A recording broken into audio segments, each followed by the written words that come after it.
2 महीने पहले मतलब जब कोरोना काफ़ी तेज़ी से शहर में पेशेंट पाए जा रहे थे, तो बहुत सारे हॉस्पिटल बंद थे, क्लिनिक भी बंद थे। तो जब देखा जाए तो लोग दहशत की वजह से काफ़ी परेशान थे और काफ़ी ज़्यादा मौतें मालेगाँव शहर में हुई है। तो आपको लगता है कि इसकी जाँच होनी चाहिए? बिल्कुल जांच होना चाहिए। आपने देखा होगा कि हॉस्पिटल जिस तारीख से बंद थे और जब तक वो राजेश टोपे साहब नहीं आए थे, उस पीरियड का अगर हम लोग कब्रिस्तान का रिकॉर्ड अगर देखेंगे, चाहे वो बड़ा कब्रिस्तान हो, आयशा नगर कब्रिस्तान हो, तो 550 डेथ हो चुकी थी। 2 महीनों में आपने किस तरह से मालेगाँव शहर की जनता के लिए काम किया, जो उनके लिए राहत पहुँचाए? अल्लाह का बहुत एहसान व करम है कि मालेगाँव शहर में कोरोना वायरस जिस तेज़ी से फैला था, और अल्लाह का बहुत एहसान है कि आज मालेगाँव शहर के अंदर कोरोना वायरस मुकम्मल तौर पर ख़त्म हो, हम तो ऐसा नहीं बोलूँगा, लेकिन 95% मालेगाँव शहर के अंदर कोरोना मुक्त होता नज़र हम लोगों को आ रहा है मालेगाँव शहर। और शुरुआती तौर पर मालेगाँव शहर, इससे पहले भी मैंने कहा, आज दोबारा ये बात मैं कह रहा हूँ कि म्युनिसिपल कॉरपोरेशन के प्रशासन को, पुलिस डिपार्टमेंट को, हेल्थ डिपार्टमेंट को और मालेगाँव शहर के आवाम को ये उम्मीद नहीं थी कि हमारे मालेगाँव शहर के अंदर कोरोना वायरस इतनी तेज़ी से फैलेगा। लेकिन आज अल्लाह का बहुत एहसान है कि कोरोना 95% मालेगाँव शहर से जा चुका है। मालेगाँव शहर में अगर किसी को हम लोग को क्रेडिट देना है, तो चाहे म्युनिसिपल कॉरपोरेशन हो, पुलिस डिपार्टमेंट हो, हेल्थ डिपार्टमेंट हो, हुकूमत महाराष्ट्र हो, अगर हम कहीं उनको क्रेडिट देने की बात करते हैं, तो मैं समझता हूँ मालेगाँव शहर के आवाम को भी इसका क्रेडिट देना चाहिए, क्योंकि मालेगाँव शहर की आवाम ने लॉकडाउन का पालन किया। मालेगाँव शहर की आवाम ने एक दूसरे को संभाला।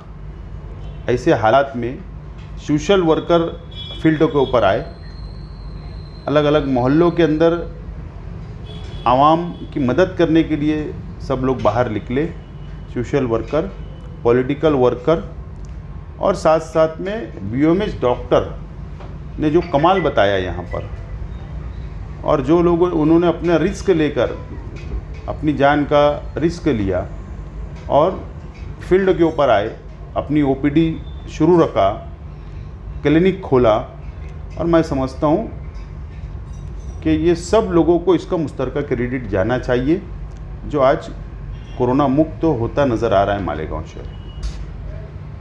असेंबली इलेक्शन को 9 महीना मुकम्मल हो रहा है,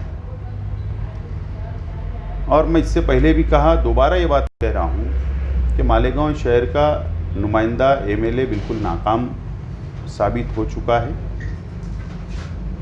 ये मालेगाँव शहर के एमएलए की जिम्मेदारी थी कि सरकार के हर डिपार्टमेंट से मालेगाँव शहर के लिए अच्छे से अच्छा काम लेना, अच्छी आवाम को सहूलत पहुंचाना, ये एमएलए की जिम्मेदारी थी। लेकिन एमएलए खुद 15 दिन के लिए पहले तो क्वारंटाइन हो गए। कुछ दिन गुजरे, सिर्फ अखबारात के अंदर, सोशल मीडिया के ऊपर किसी हॉस्पिटल के बाहर खड़े रहकर वीडियो बना लेना, वायरल कर देना, अखबारात के अंदर खबर छपवा देना, शहर के आवाम के अंदर और दहशत पैदा कर देने का काम एमएलए ने किया। और यही वजह है कि एमएलए नाकाम हुआ, और हम लोग सब कांग्रेस पार्टी के सभी लीडरान, जिम्मेदारान, हम लोग फील्ड के ऊपर आए और शहर को संभालने की ज़रूरत थी। उस वक्त तो हमको कोई पॉलिटिक्स नहीं करना था, कोई सियासत नहीं करना था, और उसका एक ही हल था कि मालेगाँव शहर के क्लिनिक बंद हो चुके थे, हॉस्पिटल बंद हो चुके थे, आवाम को हॉस्पिटल की ज़रूरत थी, डॉक्टर की ज़रूरत थी, वेंटिलेटर की ज़रूरत थी, ऑक्सीजन की ज़रूरत थी, आईसीयू की ज़रूरत थी, एमडी एमएस सर्जन की ज़रूरत थी। ये सभी लोग क्वारंटाइन हो गए थे और हॉस्पिटल बंद कर दिए थे। उसकी क्या वजह है मैं समझता हूँ कि शहर की आवाम भी जानती है और प्रशासन भी जानता है, लेकिन मुझको ऐसा लगा कि इसका एक ही रास्ता है और हेल्थ मिनिस्टर को हमको यहाँ पर दावत देना चाहिए, बुलाना चाहिए। और इसीलिए मैंने उनको फ़ोन किया। मेरे अच्छे ताल्लुकात है, मेरे साथ 5 साल मैं उनके साथ काम किया हूँ, एमएलए था, अपोजिशन में हम साथ बैठा करते थे। और ताल्लुकात की बिना के ऊपर मैंने उनसे रिक्वेस्ट की कि आप मालेगांव शहर में आइए, हालात ख़राब हो रहे हैं। और रात में बात होती है और वो सुबह राजेश टोपे साहब मालेगांव शहर आते हैं और मुकम्मल शहर का दौरा करके वो बिल्कुल एक आदेश देते हैं, हुक्म देते हैं कि जो हॉस्पिटल नहीं खुलेंगे, जो डॉक्टर फील्डों पर नहीं आएंगे, क्लिनिक नहीं ओपन करेंगे, तो उनके ऊपर सख्त से सख्त कार्रवाई होगी। और यही वजह है कि हॉस्पिटल ओपन हुए, क्लिनिक खुला और आवाम को हॉस्पिटल की जो बीमार मरीज़ थे, शहर के आवाम को जो हॉस्पिटल की ज़रूरत थी वो पूरी होने लगी। और मैं समझता हूँ वहाँ पर हम लोग 50% कामयाब हुए। 2 महीने पहले मतलब जब कोरोना काफ़ी तेज़ी से शहर में पेशेंट पाए जा रहे थे तो बहुत सारे हॉस्पिटल बंद थे, क्लिनिक भी बंद थे। तो जब देखा जाए तो लोग दहशत की वजह से काफ़ी परेशान थे और काफ़ी ज़्यादा मौतें मालेगांव शहर में हुई है। तो आपको लगता है कि इसकी जांच होना चाहिए? बिल्कुल जांच होना चाहिए। आपने देखा होगा कि हॉस्पिटल जिस तारीख से बंद थे और जब तक वो राजेश टोपे साहब नहीं आए थे, उस पीरियड का अगर हम लोग कब्रस्तान का रिकॉर्ड अगर देखेंगे, चाहे वो बड़ा कब्रस्तान हो, आयशा नगर कब्रस्तान हो, तो 550 डेथ हो चुकी थी। कुछ नेचुरल डेथ भी हुई, लेकिन ये हमको मानना पड़ेगा कि दहशत और हॉस्पिटल बंद होने की वजह से मौतें हुई। और इसीलिए इस बात का मैंने फैसला किया, जिनके घर का जिम्मेदार इंतकाल हो गया, जिनके घर का व्यक्ति या हमारी बहन या भाई कोई इंतकाल कर गया, मैंने ऐसे उनके परिवार से सेल्फ एफिडेविट लिया हूँ और उन्होंने मुझको इजाज़त दी है कि आप हुकूमत तक बात भी पहुँचाइए, इंक्वायरी होना चाहिए और उनको 10 लाख रुपया उनके परिवार को मदद भी होना चाहिए। इस तरीके का एफिडेविट लेने के बाद मेरी तैयारी शुरू कंप्लीट प्रोसेस हो चुका है और राजेश टोपे साहब से और सरकार से मैं डिमांड करूंगा कि इसकी चौकसी होना चाहिए, इंक्वायरी होना चाहिए और जो लोग भी गुनहगार हैं उनको सख्त से सख्त सज़ा मिलना चाहिए और 10 लाख रुपया उन लोगों को मदद उनके परिवार को मिलना चाहिए। ये मैं डिमांड लेकर सरकार तक जाऊंगा।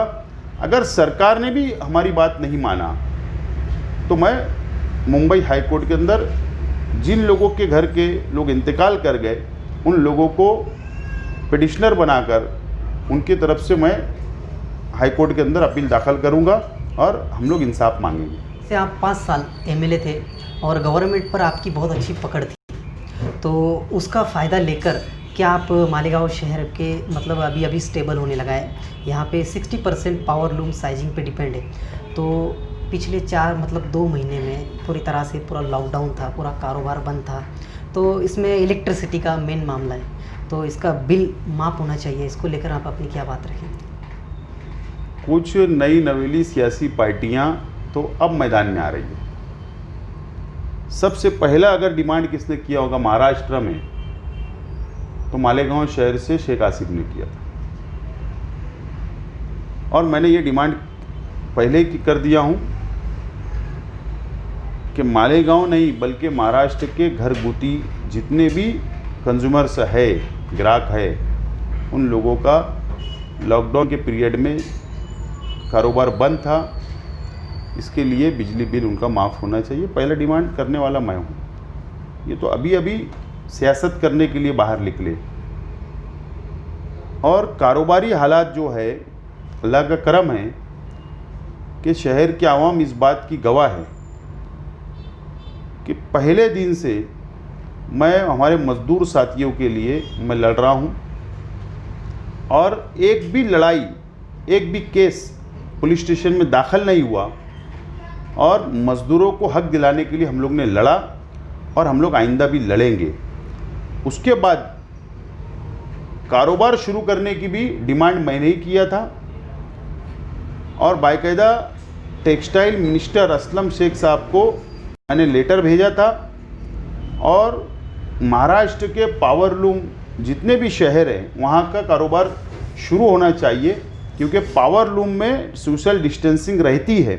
इस तरीके की मजबूत दलील मैंने दिया था और पावरलूम शुरू हुए और आज अल्लाह का करम है कि मार्केट भी आज अच्छा, हमारा कपड़े का लेवल बढ़ रहा है, लेने वाले की तादाद बढ़ रही है, कपड़ा जा रहा है और काफ़ी मुनाफा भी हमारे बुनकर भाइयों को हो रहा है।